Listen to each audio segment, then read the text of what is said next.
போட்டிருந்தேன். அதை பார்த்து நிறைய பேர் எனக்கு பேக் எண்டுக்கு ரோட் மேப் வேணும் அப்படின்னு சொல்லியிருந்தீங்க. ஸோ அதிலோட கிடைச்ச ரெஸ்பான்ஸ்க்கு ரொம்ப ரொம்ப தேங்க்ஸ். பேக் எண்ட் பற்றி நான் உங்களுக்கு ஃபுல் அண்ட் ஃபுல் சொல்ல போகிறேன். பேக் எண்ட் எப்படி படிக்கிறது, எங்கே படிக்கிறது, என்னென்ன ஸ்கில்ஸ்லாம் இருந்தால் உங்களுக்கு வந்து பேக் எண்டில் ஒர்க் கிடைக்கும், அண்ட் ஆல்சோ அதுக்கு சேலரி என்னன்னு சொல்லிட்டு ஒரு கம்ப்ளீட் ரோட் மேப் தான் நம்ம கொடுக்க போகிறோம். So please get into video. I am Ramya. I am working as software engineer top tech company. First back end என்னன்னா படிக்கிறதுக்கு முன்னாடி பேக் எண்ட் அப்படின்னா என்ன நமக்கு தெரியணும். ஃப்ரண்ட் எண்ட்றது என்ன அப்படின்னா ஒரு கிளையண்ட் சைடில் இருக்கிறது, பேக் எண்ட்றது ஒரு சர்வர் சைடில் இருக்கிறது. ஃபார் எக்ஸாம்பிளுக்கு புரியும்படியாக சொல்லணும்னா ஒரு அமேசான் வெப்சைட்குள்ளே போறீங்க, உங்களுக்கு ஒரு மொபைல் ஃபோனோ ஒரு லேப்டாப்போ நீங்கள் பார்க்குறீங்க, ஃப்ரண்ட்ல ஃபர்ஸ்ட் பார்க்குறீங்க இல்லையா. ஸோ இதெல்லாமே வந்து உங்களுக்கு ஃப்ரண்ட் எண்ட் தான். இப்போ நீங்கள் அந்த மொபைல் ஃபோனை கிளிக் பண்ணி நெக்ஸ்ட் வந்து ஒரு பேஜ் வந்து உங்களுக்கு ரீடைரக்ட் ஆகுது. அப்போ நீங்க வந்து ஒரு கிளிக் அப்படின்ற ரெக்வஸ்ட் கொடுக்குறீங்க. அந்த ரெக்வஸ்ட் வந்து உள்ள ப்ராசஸ் ஆகிட்டு உங்களுக்கு ரெஸ்பான்ஸ் என்ன கொடுக்குது அப்படின்னா நெக்ஸ்ட் பேஜ்ல போயிட்டு உங்களுக்கு அந்த பிக்சர் பிளஸ் அந்த மொபைல் ஃபோனோட டீடைல்ஸ் எல்லாமே உங்களுக்கு கம்ப்ளீட்டா கொடுத்துருக்கு. அந்த மொபைல் ஃபோன் எவ்வளோ, அதுக்கு எவ்வளோ ப்ராசஸர் இருக்கு, அதுக்கு எவ்வளோ மெமரி இருக்குன்னு சொல்லிட்டு உங்களுக்கு ஓவரால் டீடைல்ஸ் ஃபுல்லாக கொடுக்குது. நீங்க கொடுக்குற ஒரு ரெக்வஸ்ட் வந்து உங்களோட ரெக்வஸ்ட்டை வந்து அதை அக்செப்ட் பண்ணிட்டு உள்ள வந்து டிபியில போய் இந்த பர்டிகுலர் மொபைல் ஃபோனுக்கு என்னென்ன ஃபீச்சர்ஸ் இருக்கு, என்னென்ன டீடைல்ஸ் இருக்குன்னு சொல்லிட்டு அது டேட்டாவை ஃபெச் பண்ணி வந்து உங்களுக்கு ரெஸ்பான்ஸாக கொடுக்குது. ஸோ இந்த கம்ப்ளீட் ஆக்ஷனுக்கு பேர் தான் வந்து பேக் எண்ட். ஓகேவா, நீங்கள் என்ன பார்க்குறீங்கன்றது விஷுவல் ரெப்ரஸன்டேஷன் பேர் வந்து ஃப்ரண்ட் எண்ட். பட் நீங்கள் அந்த உள்ள நடக்கிற எல்லா ப்ராசஸ் அந்த டிபி சைடு எல்லாமே வந்து ஒரு சர்வீஸ் நடக்கிறதுக்கு பேர் தான் பேக் எண்ட். ஸோ இதுதான் கம்ப்ளீட்டாக overall view. First back end என்னன்றதுக்கு.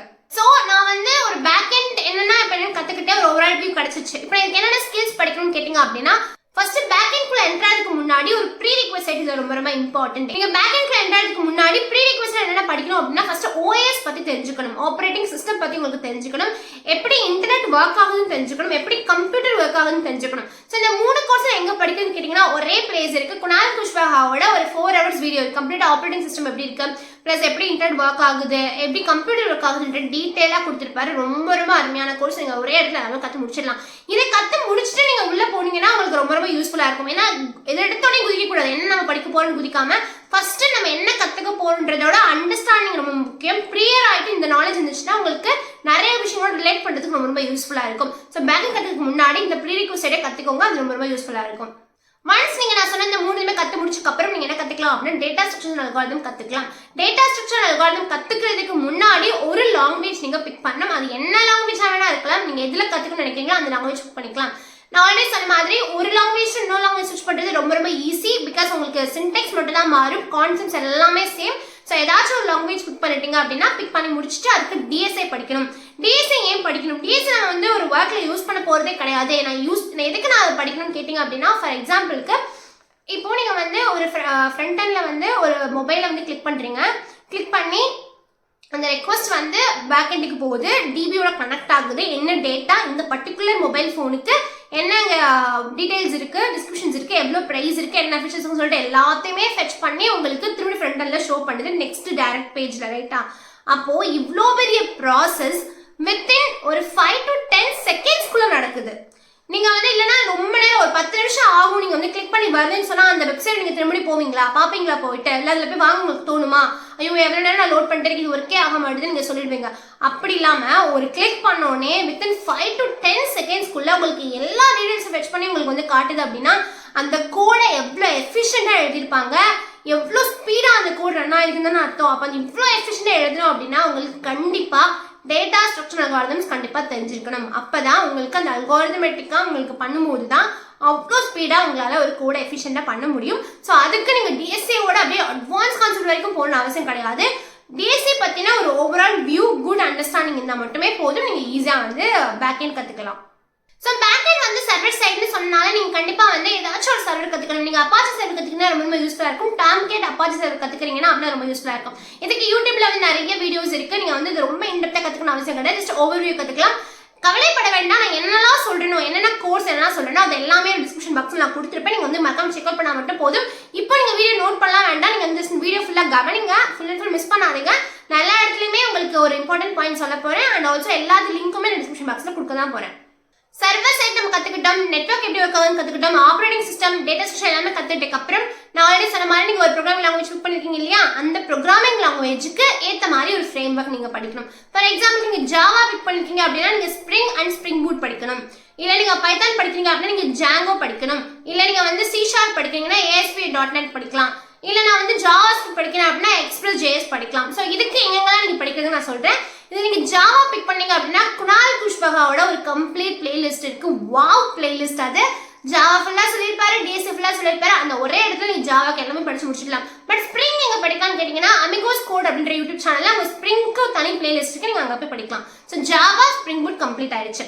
Python Django எங்க படிக்கலாம்னா ரெண்டுமே இங்க வந்து ப்ரோக்ராமிங் வித் மோஷ் அப்படின்ற யூடியூப் சேனல்ல ஈஸியா படிக்கலாம். அதுல எல்லாமே கொடுத்துருப்பாங்க, அது ரொம்ப யூஸ்ஃபுல்லா இருக்கும். ஜாவாஸ்கிரிப்ட், ஜாவா எக்ஸ்பிரஸ் ஜேஎஸ்க்குமே வந்து ஃப்ரீ கோட் கேம்ப் அப்படின்ற யூடியூப் சேனல்ல உங்களுக்கு ஒரு ஃபுல் வீடியோ இருக்கு, நீங்க அங்கேயே ஃபுல்லா படிச்சு முடிச்சிடலாம். ஓகே, இப்போ நீங்க ஒரு லாங்குவேஜ் சூஸ் பண்ணிட்டீங்க, சர்வர் சைடும் நீங்க படிக்க ஆரம்பிச்சிட்டீங்க, ஆல்ரெடி உங்களுக்கு வந்து கம்ப்யூட்டர் பத்தி எல்லாமே தெரியும். நெக்ஸ்ட் என்ன? Next DP. நான் சொன்ன மாதிரி இந்த பர்டிகுலர் இதுக்கு என்ன டேட்டா இருக்குன்றதை கண்டுபிடிக்கணும் இல்லையா? அப்போ டிபி கத்துக்கணும், டேட்டா பேஸ் கத்துக்கணும். டேட்டா பேஸ்ல 2 டைப் இருக்கு. ஒன்னு நீங்க வந்து SQL யூஸ் பண்ணி கத்துக்கலாம், நோ SQL கத்துக்கலாம். நோ SQLன்றது வந்து அதுவும் ஃபேமஸ் தான், MongoDB. MongoDBக்கு நீங்க படிக்கலாம் அப்படின்னா ஃப்ரீ கோட் கேம்ப்லயே உங்களுக்கு ஒரு கம்ப்ளீட் வீடியோ இருக்கு, நீங்க அதை ஃபுல்லா படிச்சிடலாம். லிங்க் நான் வந்து டிஸ்கிரிப்ஷன் பாக்ஸ் கொடுக்குறேன், don't worry. Second, no SQL எங்க படிக்கலாம் அப்படின்னா SQL எங்க படிக்கலாம்? SQL PostgreSQL ரெண்டுமே வந்து நீங்க வந்து அதே ஃப்ரீ கோட் கேம்ப்ல நீங்க படிக்கலாம், ரொம்ப யூஸ்ஃபுல்லா இருக்கும். நான் சொன்ன இதெல்லாமே படிச்சு முடிச்சீங்கன்னாவே நீங்க ஆல்மோஸ்ட் பேக் எண்ட் டெவலப்பர் ஆகி முடிச்சிட்டீங்க.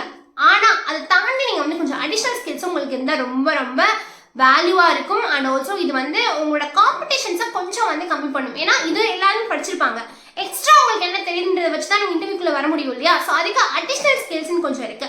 கிளவுட் பத்தி கத்துக்கிறது ரொம்ப இம்பார்ட்டன்ட். கிளவுட்ல வந்து நீங்க AWS கத்துக்கலாம், அல்ல அசூர் கத்துக்கலாம், GCP கத்துக்கலாம், எது வேணா கத்துக்கலாம்.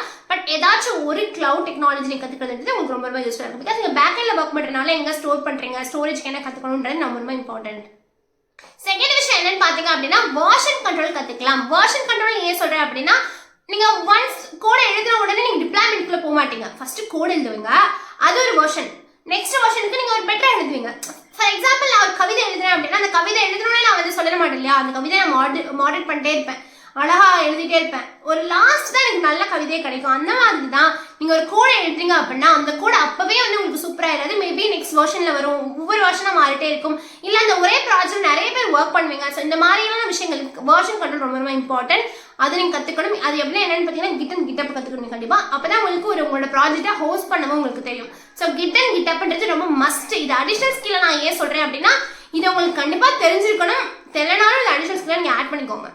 இன்னொரு அடிஷனல் ஸ்கில் பாத்தீங்க அப்படின்னா ஃப்ரண்ட் எண்ட் நீங்க ஈஸியா கத்துக்கலாம். என்னடா நீங்க ஃபுல் ஸ்டாக் கத்துக்க சொல்றீங்கன்னு பாத்தீங்க அப்படின்னா இல்ல, நான் ஏன் அப்படி சொல்றேன்னா ஜாவாஸ்கிரிப்ட் நீங்க வந்து பேக் எண்ட்ல சூஸ் பண்றீங்க அப்படின்னா ஃப்ரண்ட் எண்டுக்கும் ஜாவாஸ்கிரிப்ட் யூஸ் ஆகும். ஆக்சுவலா ஃபுல் ஸ்டாக்ல பேக் எண்டுக்கு தான் பெரிய போர்ஷன் படிக்கிறதுக்கு, ஃப்ரண்ட் எண்ட் கொஞ்சம் கம்பேரிட்டிவ்லி ஈஸி தான். ஸோ நீங்க ஆல்ரெடி பேக் எண்டே இவ்வளவு கவர் பண்ணிட்டீங்க அப்படின்னா ஃப்ரண்ட் எண்ட்ல நீங்க அசால்ட்டா அடிச்சிடலாம். ஏன்னா நீங்க ஃப்ரண்ட் எண்ட்ல என்ன கத்துக்கணும் அப்படின்னா ஆல்ரெடி ஜாவாஸ்கிரிப்ட், ஜாவா இது மாதிரிலாம் படிச்சு முடிச்சிட்டீங்க அப்படின்னா அதை நீங்க ஃப்ரண்ட் எண்ட் யூஸ் பண்ணிக்கலாம். நீங்க வந்து ஃப்ரண்ட் எண்ட்ல வந்து வேற HTML CSS கத்துட்டா மட்டும் போதும். HTML 3 to 4 daysக்குள்ள நீங்க மாஸ்டர் ஆயிடலாம். அடுத்து CSSக்கு நீங்க வந்து 1 week or 2 weeksக்குள்ள நீங்க ஈஸியா மாஸ்டர் ஆயிடலாம். ஸோ ஜஸ்ட் 2 or 3 weeks நீங்க ஸ்பெண்ட் பண்ணீங்கன்னா ஃப்ரண்ட் எண்ட் முடிச்சிடலாம், நீங்க ஒரு ஃபுல் ஸ்டாக்காவே மாறிடலாம். பட் இது அடிஷனல் தான், அப் டு யூ தான். ஃப்ரண்ட் எண்ட் கண்டிப்பா நான் உங்களை புஷ் பண்ண சொல்லல, பட் நீங்க எடுக்கணும்னா எடுக்கலாம். இப்போ பேக் எண்டோட salary range எவ்வளோ? ஃப்ரெஷருக்கு நான் சொல்றேன், ஃப்ரெஷருக்கு வந்து 3.5 LPA ல இருந்து 4.5 LPA வரைக்கும் கொடுப்பாங்க. இதுமே வந்து சேஞ்ச் ஆகும். சர்வீஸ் பேஸ் அப்படின்னா 3.5 ல இருந்து 4.5 வரைக்கும் இருக்கும். ப்ராடக்ட் பேஸ் அப்படின்னா உங்களுக்கு 6.5 to 7 LPA வரைக்கும் இருக்கும். ஸோ இதுதான் வந்து ஃப்ரெஷருக்கு. இது எக்ஸ்பீரியன்ஸ் வந்து சேஞ்ச் ஆகிட்டே இருக்கும். மேபி அந்த மார்க்கெட் ரேஞ்சுக்கு 10 to 15 LPA கொடுப்பாங்க, 15 to 20 LPA கொடுப்பாங்க. டிபெண்ட்ஸ் ஆன் தி கம்பெனி, அவங்களோட எக்ஸ்பீரியன்ஸ்.